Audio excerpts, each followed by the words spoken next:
예, 안녕하십니까. 천안시 출신 저 유성재 의원입니다.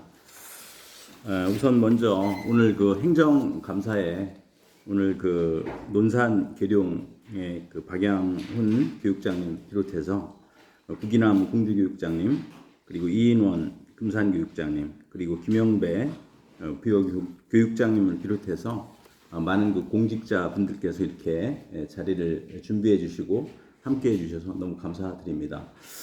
먼저 그 질문을 드리도록 하겠습니다. 먼저 그 제가 자료를 요청한 내용 중에서 혁신학교 예산 그 세부 지출 내역에 대해서 이렇게 자료를 요청했습니다. 그래서 네 분의 교육장님들께 혁신학교 운영에 대해서 질문을 한번 드리도록 하겠습니다. 그 2021년도부터 2023년도까지 총 그 예산 지원액이 110억 3천여만 원 이렇게 되거든요. 그렇게 되는데 제가 이제 여기서 질문 드릴 내용은 이 혁신학교에 대한 그런 예산 내용이 주로 쓰인 그 핵심 집행 그 내역이요. 학교 운영 체계 개선을 위한 사업으로 쓰였고요. 그리고 학교 교육력 강화 이 부분에 대해서 쓰였고, 그리고 교육과정의 수업 평가 혁신 이러한 내용을 가지고 이게 쓰였습니다. 그런데 이제 그 혁신학교 이 예산은 이제 김지철 교육감님께서 거의 10년 동안 내세웠던 그 핵심 정책으로 혁신학교, 혁신 미래학교, 그리고 혁신 그 동행학교 이 그 내용으로 지금 거의 대부분 학교가 이렇게 혁신학교 시스템으로 교육을 하는 것으로 제가 알고 있거든요. 그래서 그 각 교육장님께서 구기남 그 교육장님께서는 학교 운영 체계가 어떻게 변화되어 있는지 이렇게 말씀해 주시고요. 그리고 박양훈 교육장님께서는 학교 교육력 강화가 어떤 식으로 이 혁신학교를 통해서 이루어졌는지 사례를 말씀해 주시면 감사하겠습니다. 그리고 이인원 교육장님께서는 교육과정의 그 변화에 있어서 수업 평가 이 부분에 어떻게 혁신이 이루어졌는지 이 부분에 대해서 말씀해 주시면 감사하겠습니다. 그리고 김영배 교육장님께서는 혁신학교가 그동안 10여 년 동안 이렇게 운영이 됐는데요. 이 혁신학교를 운영하시면서 생각하고 계시는 혁신학교의 강점과 그리고 이 부분에 있어서의 단점에 대해서 말씀해 주시면 감사하겠습니다. 한 분씩 이렇게 말씀해 주시면 감사하겠습니다. 네, 공주교육장 구기남입니다. 의원님께서 저한테 질의해 주신 내용은 학교 운영체제의 혁신이 어떻게 이루어졌냐 그 말씀을 주셨는데, 현재 이 혁신학교는 민주적 허비문화 조성과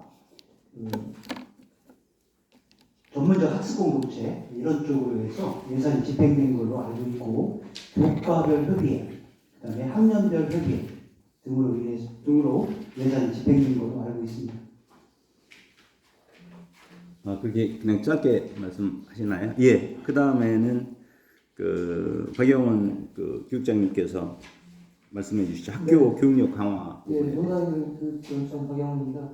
의원님께서 학교 교육력 강화 부분에 혁신학교에서 어떻게 변화가 되는지 질문을 주셨는데요. 일단은 학교 교육력이 좀 강화가 되려면 학교 전체 교직원들의 그런 비전이나 또 추구하는 방향이 공유되는 부분들이 가장 중요하다고 생각합니다. 그래서 혁신학교는 선생님들이 함께 항상 모여서 이런 비전이라든지 그런 의견을 교환하고 민주적인 의사 체제를 유지를 하고 있기 때문에 그런 부분들이 좀 강화됐다고 생각하고요.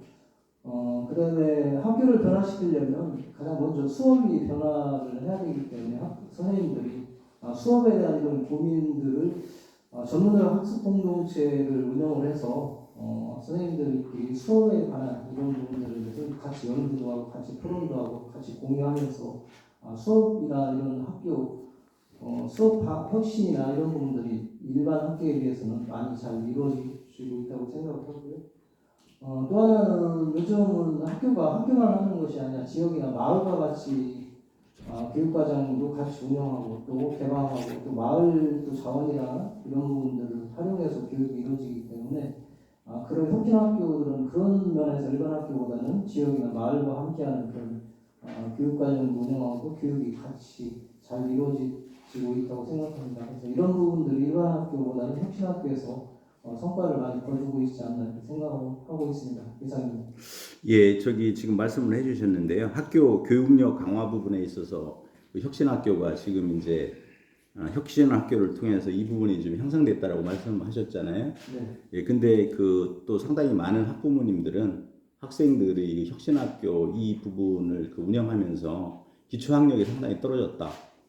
그렇게 또 이의를 제기하시는 학부모님들도 굉장히 많이 말씀을 하시거든요.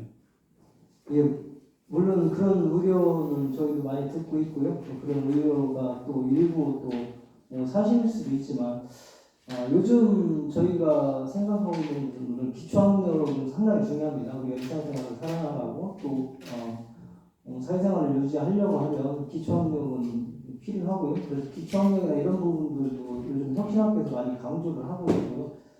그렇지만 뭐 기초학력 이런 부분도 중요하지만 학생들이 자유스럽게 자기 의사를 표현하고 창의력을 발휘하고 자기 주도적인 이런 학습을 할 수 있는 이런 능력들이 앞으로 미래를 살아나가는 데는 더 필요하지 않나 이런 생각도 하고 있고요. 또 중앙교육청에서는 다 아시겠지만 학생들 학력 신장을 위해서 또 많은 고민도 하고 있고 도교육청에서도 여러 가지 적극적으로 지원을 하고 있고 또 성과를 내고 있습니다. 그래서 그런 부분들에서 우려는 당연히 있지만 또 저희 나름대로는 또 혁신학교에서는 그런 부분들을 해소시키기 위해서 많은 노력을 하고 있다고 말씀드리고 싶습니다. 예, 근데 또 일부분의 선생님자나 그 학부형님들이라든지 그런 부분은 이 교육력 강화 부분에 있어서 제일 중요한 건 선생님들의 노력이잖아요. 네, 맞습니다. 이 노력인데 이 노력 부분에 있어서 선생님들이 어떤 그 선생님들이 어떤 개인적인 누려야 될 부분 그런 부분만 너무 강조하고 실제적으로 교사들의 그 책무성 부분에 있어서 그 부분에 있어서 옛날보다 많이 떨어졌다 그런 말씀도 좀 하시거든요. 혁신학교를 지원을 하고 그 혁신학교를 근무하는 선생님들은 남다른 그런 교육에 대한 열정이나 사명감이 있는 선생님들이 거의 대부분이시고요. 물론 일부 선생님 중에서는 지금 의원님께서 의뢰하시는 그런 부분들도 있다고 생각을 합니다. 그렇지만 대부분의 선생님들은 혁신학교에서 근무를 하려고 생각하면 그런 사명감이라든지 그런 책임감, 책무성 이런 부분들에 대해서 깊게 생각하고 예, 하시다고 생각합니다. 예, 알겠습니다. 아까 또 그 답변 일부분 중에서는 마을학교 공동체 부분도 또 이렇게 그 도입을 하셔서 말씀하셨는데 이 부분하고 같이 또 연결해서 말씀 좀 해주시죠. 마을학교. 마을학교 저희 논산 같은 경우는 사실 마을학교가 15개 마을학교가 있습니다. 논산에는 9개가 있고 계룡에 5개가 있어가지고 저희가 앞으로는 저희 이제 논산에 그 마을학교가 많이 활성화돼 있어 이 마을학교와 학교 교육력 강화 그 부분하고 같이 매치해서 좀 말씀 부탁드립니다. 어떻게 마을학교가 그 학교 교육력 강화에 아까 이제 그 플러스 작용으로 말씀하셨잖아요. 네. 마을학교가 어떻게 이쪽 그 플러스 작용으로 말씀을 하실 수가 있나요? 의원님께서 잘 아시겠지만 혁신학교는 뭐 학생들의 학력이나 이런 부분들만 중요하게 생각하지 않는 방향이 이제 그렇거든요. 그렇기 때문에 저희가 마을하고 지역사회나 이런 부분들에 대해서 알아가고 또 마을 자원이라든지 지역사회 인력이라든지 이런 부분들이 함께 들어와서 같이 학생들하고 결합이 됐을 때 네. 학생들이 알겠습니다. 네, 알겠고요. 그런데 저도 이제 학교 현장에서 33년 동안 아이들을 가르친 그러한 저도 이제 현장 경험이 있기 때문에 가장 중요한 거는 학생들의 가장 기초 학습력, 학습 능력 그게 가장 중요하다라고 생각하거든요. 네. 초등학교, 중학교 때는 어떤 기초 학습력을 잘 다져야 아이들이 이제 고등학교에 가고 앞으로 이제 대학에 가서 충분히 이렇게 이제 창의적이라든가 그런 것들이 성장할 수가 있거든요. 뭐 이제 그 창의성이라든지 학생들의 그 기초 학습력 이외에 다른 부분을 향상하는 부분을 좀 말씀을 해주신 것 같거든요. 네, 예, 그렇게 이해를 하겠습니다. 네, 감사합니다. 그리고 아까 이제 구기남 교육장님께서 짧게 답변을 해주셨는데요. 학교 운영 체계의 그 혁신을 가져왔다라고 이렇게 말씀하셨잖아요. 예, 그렇습니다. 예, 근데 이제 여기에서 또 일각에서는 우려가 관리자분들이 너무 근무하기가 어렵다. 그렇게 말씀하시는 분들도 계시거든요. 그 부분에 대해서 말씀 좀 부탁드리겠습니다. 학교에서 추구하는 게그 교원들의 자발성을 이끌어낼 때 혁신이든 수업 변화등이 일어난다고 봅니다. 그런 점에서 민주적 문화 조성은 대단히 중요하고요. 혁신학교에서는 그런 점에서 다른 학교보다 훨씬 민주적이고 자발성을 이끌어내는 점에서 좋다고 생각합니다. 근데 이제 민주성도 어떠한 그러한 그 룰이라는 게 있잖아요. 그래서 거기에 관리자분들이 또 관리자로서의 그런 역할을 감당할 수 있는 그런 상황이 되는데 그 혁신학교의 그 선생님들은 또 제가 듣기로는 일부분은 관리자하고 그 선생님들하고 평등하다 그런 그 생각을 가지고 이렇게 또 운영이 돼서 학교 구성원들 간에 상당한 어떤 갈등 요인도 있다. 그런 말씀을 들었거든요. 그러면 그런 것 자체가 교육력을 감소시키는 그런 요인이 되지 않을까 그런 말씀을 좀 드리고 싶습니다. 예, 의원님 말씀에 공감을 하고 저도 일부 공주는 아닌데 그런 사례가 있다는 말씀을 좀 들었습니다. 교장 선생님께서 하시려고 하는 일들을 제동을 걸거나 그런 사례가 있다고 그러는데 아직까지 공주에서는 제가 그런 사례를 듣지 못했습니다. 네, 알겠습니다. 그리고 이제 제가 드리고 싶은 말씀 어디 이해를 충분히 하시죠? 네. 예, 그 다음에는 이인원 교육장님께는 교육과정의 수업 평가 혁신에 대해서 혁신학교 이 시스템을 통해서 교육과정의 그 혁신을 이제 계속 지금 이루고 있다고 이제 그 부분에 대해서 한번 말씀 부탁드리겠습니다. 예, 군산교육장 이인원입니다. 네, 유성재 의원님께서 혁신학교 교육과정 그리고 수업평가 혁신 부분에 말씀을 주셨습니다. 일단 대략적으로 군산교육청 관내에는 9개의 그 혁신학교가 있고요. 나머지 학교는 혁신 동행학교로서 수업을 이야기하고 있습니다. 지금 말씀하신 그 교육과정과 수업은 학교의 본질이고 또 법령에 의해서 교육과정은 초등교육법의 23조에 학교는 교육과정을 운영해야 한다. 그래서 가장 핵심인 역할에 틀림없습니다. 혁신학교도 막 그렇고 혁신 동행학교도 그렇고 교육과정을 편성함에 있어서 그 학교 여건, 그리고 지역 실태, 또 학생, 학부모, 우리 교원의 그 실태 구성을 통해서 협의를 통해서 교육과정을 설계하는 과정에서 예산이 투입이 되고요. 또 그러한 과정에서 연수가 필요할 것이고 또 거기 필요한 물품 구입이 될 것입니다. 또 요즘 학교에서는 교육과정을 위해서 교수평기, 교육과정 수업, 평가, 생활 기록을 일체화하는 것으로서 교사교육과정이 작성을 하고 있고요. 거기에 따라서 학생 개개인의 어찌 보면 아까 특수학급 학생들이 개별화 교육과정을 운영하고 있는데 그 학생에 맞는 그 교육과정을 학교에 맞게 편성하는 그러한 그 일을 하고 있고요. 제일 중요한 건 어찌 보면 그 평가입니다. 평가관이 각자 또 방법 시각에 따라서 다를 수 있는데 그 학교 구성원의 합의 또 우리를 통해서 다른 평가를 통해서 학생들이 다른 성장을 도모하고 있다라고 생각됩니다. 전체적으로 혁신학교가 뭐 학교 운영 체제 개선, 그리고 학교 교육력 강화, 또 교육과정 수업 혁신, 뭐 그의 방향을 가고 있는데, 그 구성원들이 서로 논의하고 고민하고 성찰해서 학교의 방향을 정해가고 있음에 저는 동의하고 있습니다.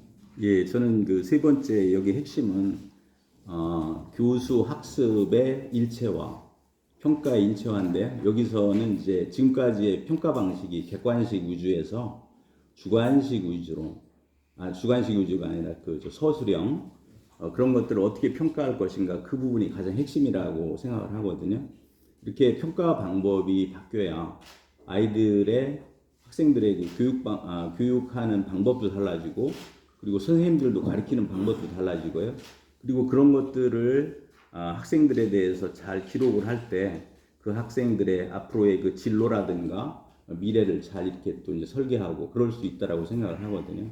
그래서 이제 이 혁신학교에 대해서는 앞으로 이게 시대의 방향이 맞는 방향이라고 생각을 하거든요. 그러기 위해서는 가장 중요한 것이, 여기 핵심은 교사들이다, 선생님들이다, 이렇게 지금 생각을 하고 있거든요. 그래서 교사들 나름대로의 이 혁신학교에서 추구하는 이러한 그 방향을 서로 구성원 간에 서로 잘 일치가 되어야 되겠다, 그런 말씀을 드리는데, 지금까지는 아직 그런 것들이 이제 확실하게는 100%는 아닌 것 같고요.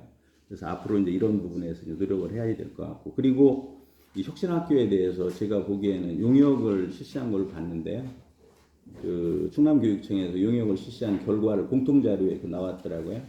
근데 선생님들이나 학생들이나 그 설문조사에 응답한 비율이 한 30% 초반대 그 정도밖에 나오지를 않더라고요. 그리고 또 이제 학부형님들은 그 어떤 그 학력의 어떤 기초 학력에 대한 그러한 우려, 그런 부분이 지금 혼재해 있어서, 김시열 교육감님께서 이제 10년 동안 이 이제 핵심 정책으로 한 혁신학교가 미래의 방향은 맞다라고 생각을 하거든요. 그래서 이제 맞다라고 생각을 하는데, 그럼에도 불구하고 거기에 중심은 선생님들에 있다. 그래서 선생님들이 자기의 책무성, 그런 부분이 굉장히 강조되고요. 그리고 학교에서 그 관리자분들이 소신 있게 같이 구성원들과 어울릴 수 있는 그런 그 분위기가 좀 잘 조성이 되었다, 그런 말씀을 좀 드리고 싶습니다. 그리고 마지막으로는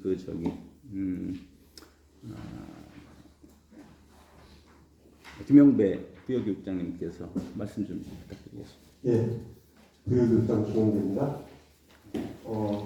혁신위원님께서 이제 여쭤보신 그 혁신학교 운영에 따른 그 장점과 단점을 말씀 주셨습니다. 혁신학교를 운영하는 데 무엇보다 가장 중요한 것은 교육과정 운영에 있어서 자율성이라고 생각합니다. 그 교육과정 자율적인 운영을 위해서는 교육과정 운영을 담당하시고 계신 그 선생님들의 역량이 많이 좌우된다라고 생각을 합니다. 따라서 그 선생님들의 그 수업 역량을 교육 역량을 향상시키기 위한 어떤 지원 노력도 필요하고요. 그에 따라서 이제 우리 부여교육지원청 같은 경우 학교 지원센터에서 그 선생님들의 역량을 키우기 위한 어떤 그런 다양한 연수를 시행을 하고 있습니다. 그로 인해서 이렇게 나타나는 그 장점 같은 경우는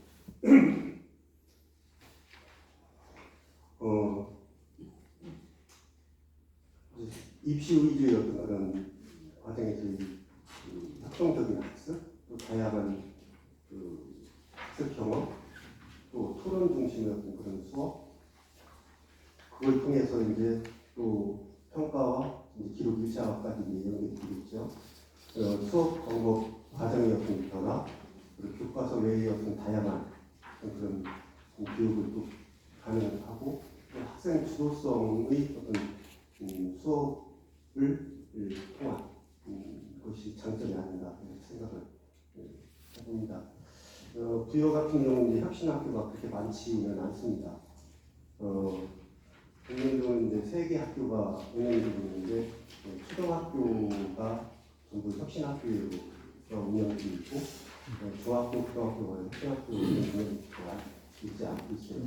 저기 아쉽게 이 연계가 되지 않아서 좀 하면서 제가 지난번에 의회에서 김지철 교육감님께 이 교육행정 질문에서 이 혁신학교에 대해서도 질문 드린 적이 있는데 혁신 동행학교의 개념이 지금 그 혁신학교의 그 체제를 그대로 가는 거라고 그렇게 제가 답변을 들은 것으로 기억이 되거든요. 그렇게 맞는 것 같아요. 거의 근데 지금 거의 학교의 대부분이 혁신 동행학교로 이렇게 되는 걸로 제가 알고 있거든요. 예, 혁신학교를 제외한 모든 학교, 초중고 모든 학교가 혁신 동행학교를 이렇게 운영하고 있습니다. 그런데 이제 그 혁신 동행학교도 이 혁신학교의 어떤 그 취지 그거를 지금 살리는 것이 아닌가요? 예, 맞습니다. 예, 이제 혁신학교만 말씀드렸고 이 동행학교는 전 학교에 해당돼서 이렇게 운영되고 있습니다. 예. 제가 아까 말씀드렸던 그런 말씀을 다시 중복해서 드리지는 않고요. 이렇게 해서 첫 번째 혁신학교에 대한 질의를 마치도록 하겠습니다. 예, 두 번째 질문은요. 두 번째 질문은 제가 다문화 학생 현황에 대해서 자료를 요청을 했었거든요. 그 자료는 공통자료 행정사무감사 자료 공통자료에 그 10쪽에 나와 있는 그 자료인데요. 그거는 여러 의원님들이 공통으로 이렇게 자료를 요청하신 자료입니다. 거기에서 보면 다문화 학생 수의 그 총괄적인 그 현황이요. 2022년도에는 비율이 5.0%였습니다.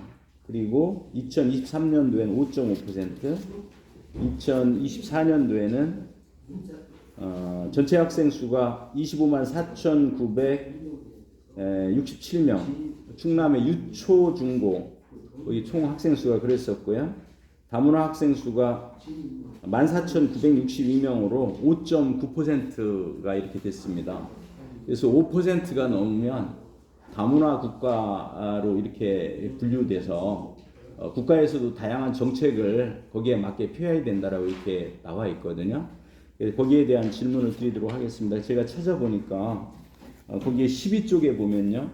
2024년도 그 자료를 보면 논산 계룡은 공주는 다문화 학생 비율이 8.1%, 논산 계룡은 6.4%, 금산은 13.8%가 돼. 가만 있어. 금산이 13.8%가 되네요. 그리고 부여가 8.3% 이렇게 다문화 비율이 굉장히 높은 상태입니다. 그래서 저는 저희 이제 교육위원회에서 지난번에 우즈베키스탄과 카자흐스탄 거기도 다녀와서 다문화와 관련된 그런 것들도 보고요. 그리고 충남의 국제교육원, 아산의 시민문화센터, 그리고 안산의 청소년 글로벌 센터 이런 부분을 전부 다 방문을 하면서 이 다문화에 초점을 갖춰서 우리가 지금 교육위원 분들도 많이 관심을 가지고 있고요. 그리고 여기에 지금 통계에도 나와 있듯이 굉장히 다문화 비율이 굉장히 급증하고 있잖아요. 그래서 지금 이제 그 교육장님들께 질문을 드리고 싶은 거는 지금 각 교육장님들께서 교육청별로 다문화 교육에 대해서 지금 어떻게 하고 계시는지 그 부분에 대해서 좀 질의를 좀 드리도록 하겠습니다. 먼저 이렇게 말씀 좀 부탁드리겠습니다. 금산 입장 1호입니다. 금산이 다문화 학생 비율이 충남에서 충양 다음으로 두 번째 많이 있고요. 531명 정도 있는데 금산에서는 다문화 학생들을 위해서 교육청이 다양한 사업과 정책을 운영하고 있습니다. 먼저 그 다문화 중체학교로 다문화 꿈동아리 학교를 운영하고 있고요. 또 교육과정과 연계한 다문화 연간 2시간 이상 전시학교에서 다문화 교육을 하고 있고 다문화 찾아가는 학습 코칭단을 5명을 이쪽에서 그 학생들에게 학습 코칭을 하고 있고요. 다문화 전문 상담사를 지원하고 있고 또 이 학생들을 정말 같은 학생들과 함께 세계문화 어울림 축제를 개최하는 바가 있고요. 다문화 학생 예상 꿈길 캠프 또 이중 언어 말하기 대회 등을 실시하고 있습니다. 앞으로도 찾아가는 다문화 학생 상담이라든지 또 예비 학부모 교육, 보호자 교육 등을 통해서 이주 배경 학생, 다문화 학생들이 잘 적응해서 학교 생활할 수 있도록 또 우리 같은 우리나라 학생으로서 생활할 수 있도록 지원하겠습니다. 예, 그러면 여기 지금 금산 같은 경우는 동일한 지역에 다른 지역에 비해서 다문화 학생이 상당히 좀 높은 편이잖아요. 그 이유가 혹시 무엇인지 좀 파악을 좀 해보셨는지요? 제가 학생들이 모 어머님이 학교 이주하는 곳을 이렇게 국적으로 베트남 쪽이 많이 있더라고요. 많이 있고 그쪽에서 이제 이주해서 결혼하게 오는 분들 자녀들이 많이 있습니다. 예, 알겠습니다. 예, 그럼 다음 국장님 말씀해 주시죠. 은산교육전 총국장 박영호입니다. 저희 지역도 지금 올해 다문화 학생 6.4%고 2022년도에는 5.6%였거든요. 다문화 학생이 늘어나는 것은 사실인데 실제로 살펴보면 우리나라 학생들이 줄어들기 때문에 다문화 학생이 늘어나는 거 아닌가 이런 생각도 하고 있고 실질적으로 요즘 학교 현장에서 보면 다문화 학생들은 저희가 교육을 하고 우리하고 같이 교육을 하는데 큰 문제는 없다고 생각을 합니다. 그동안 왜 다문화 학생들 같은 경우는 한국에서 태어난 학생들이라든지 좀 부모님이 한국 사람이면 한글이나 이런 부분들이 되기 때문에 큰 문제는 안 되거든요. 요즘은 저희가 학교 현장에 가장 큰 문제 같은 논산 같은 경우는 중도 입국 하는 학생들이 많이 늘어나고 있거든요. 그래서 그 학생들을 어떻게 지원하느냐가 가장 큰 요즘 학교에서 어려움도 있고요.